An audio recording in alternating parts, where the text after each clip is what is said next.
Welcome back to Niaga AWANI. World stocks rose and oil prices initially rebounded on Thursday on hopes that China's easing of its anti-COVID-19 measures will help restore global supply chains and curb inflation. China's shift in policy announced on Wednesday will allow the country's economy to pick up pace, state media CCTV quoted Premier Li Keqiang as saying on Thursday. Wall Street rose on enthusiasm of a rally in U.S. listed shares of Chinese companies, while copper climbed on hopes of increased demand from China, its biggest consumer. Goldman Sachs predicted prices for the metal could hit a record $11,000 a ton in a year. The S&P 500 snapped a 5-day losing streak, and MSCI's all-country world index ended 4 straight days of losses. The MSCI gauge of stock performance across the globe gained 0.68%, while on Wall Street, the Dow Jones Industrial Average rose 0.54%, the S&P 500 advanced 0.75%, and the Nasdaq Composite added 1.13%.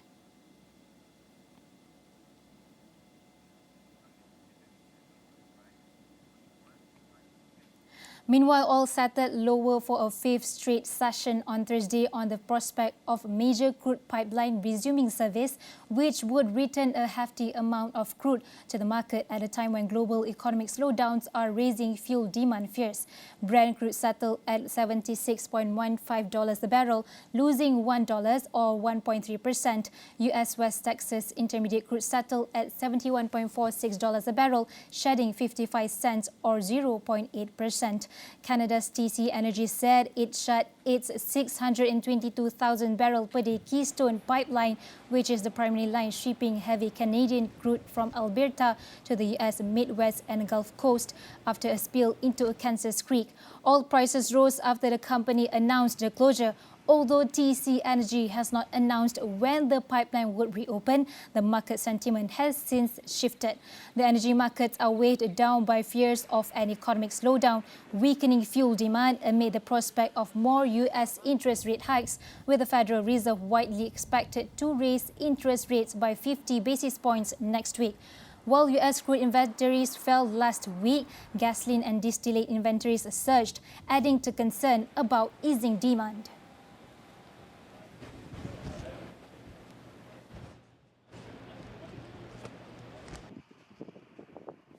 On a separate news, visiting Chinese President Xi Jinping on Thursday attended a welcoming ceremony held by Saudi Crown Prince and Prime Minister Mohammed bin Salman Al Saud on behalf of King Salman bin Abdulaziz Al Saud at the Royal Palace in the capital, Riyadh.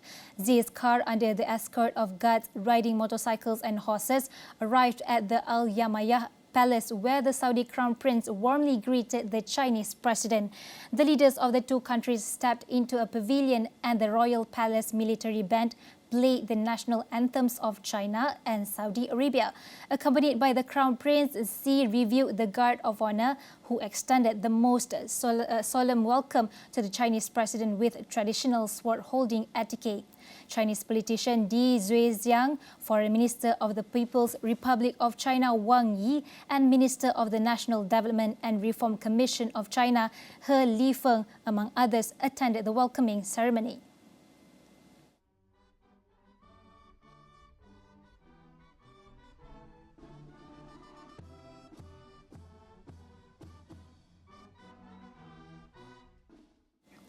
Separately, Saudi Arabia and China showcased deepening ties with a series of strategic deals on Thursday during a visit by President Xi Jinping, including one with tech giant Huawei, whose growing foray into the Gulf region has raised U.S. security concerns.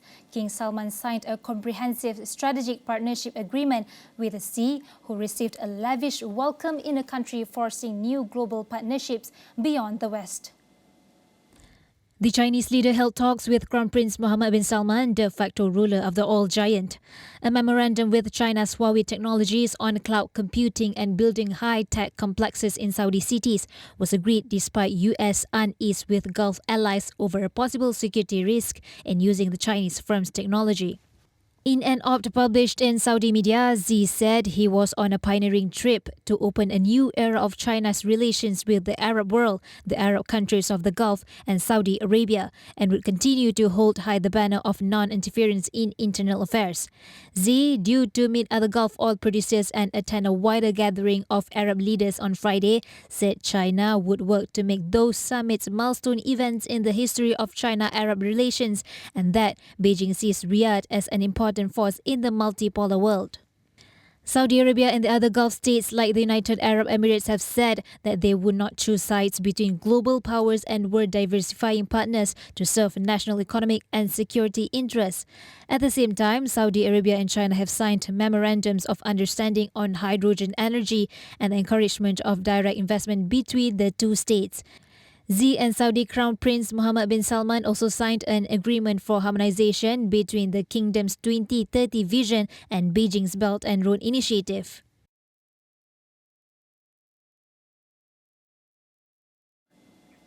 President Joe Biden announced the infusion of nearly $36 billion to shore up a financially troubled union pension plan, preventing severe cuts to retirement incomes of about 350,000 Teamster workers and retirees across the United States.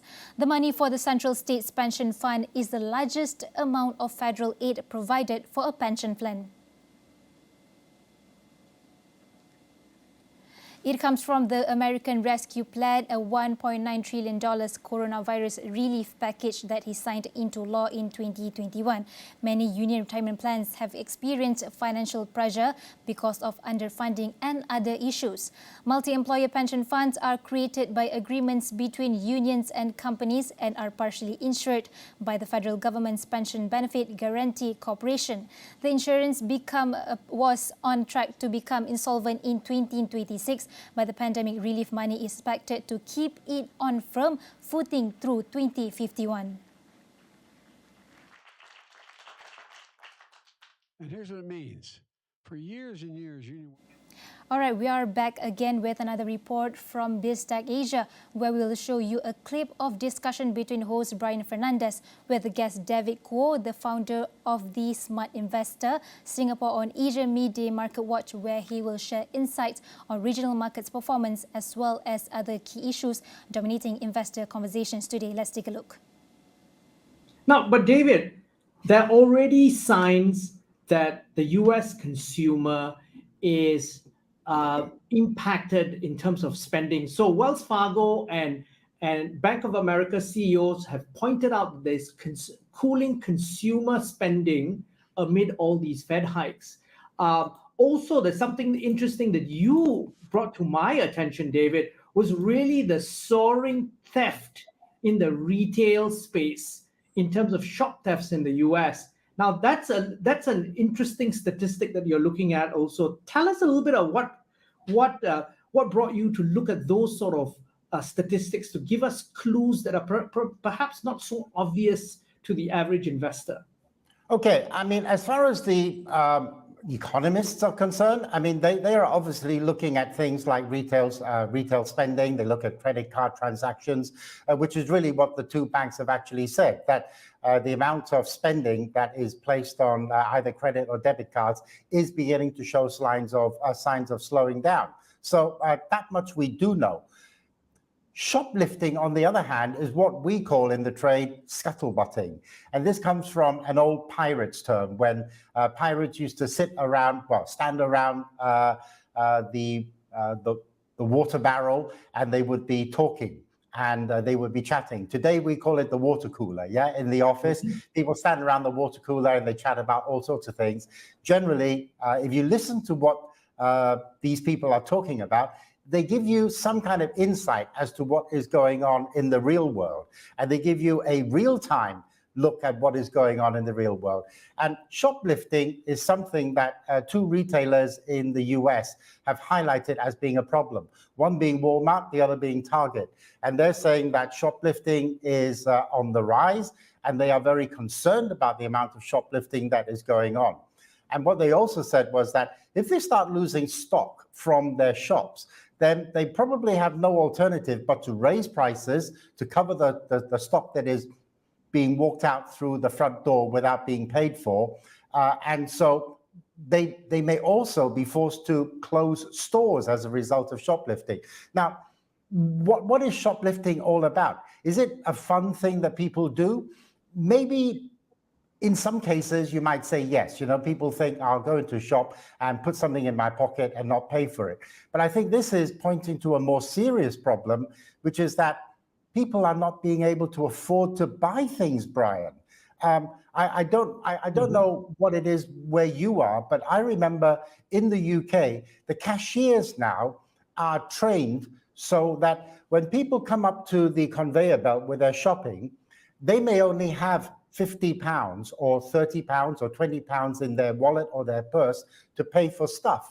And so they put the stuff, they put their purchases onto the conveyor belt, and then they say to the cashier, can you stop when it reaches £20, right? Because I don't have any more money than that. And that is the situation that I saw back in the 1970s, you know, when people were so strapped for cash that what they had to spend was what they had in their back pocket. There was nothing else. And so I think shoplifting is pointing to a more serious problem in that consumers are finding it very difficult at the moment to make ends meet. And maybe they are forced into, I don't know, when you go hungry, Brian, I mean, you need to eat, right? And absolutely. If you can put, you know, something into your back pocket and walk out of the shop with it, you've got to put food on the table. And I think this is what scuttlebutting is all about, listening to what is going on in the real world. And I think for investors out there, sitting at your desk and looking at your laptop and spreadsheets doesn't actually help you invest. If you want to invest, you've got to be out in the marketplace. If you're investing in a real estate investment trust, a REIT, go and have a look to see how the REIT is doing, right? Go and have a look at your office REIT or your retail mall REIT or your healthcare REIT, and see if there are actually people in the offices, people in the shopping malls, in the hospitals and surgeries. That will tell you what's going on in the market. Don't wait for 3 months later before the results come out from these companies and they tell you how they're doing. Have your nose on the ground, yeah, and listen to what is going on. And that is all for today's Niaga AWANI. I'm Nabila Khaleeda. Thanks for watching and have a good weekend ahead.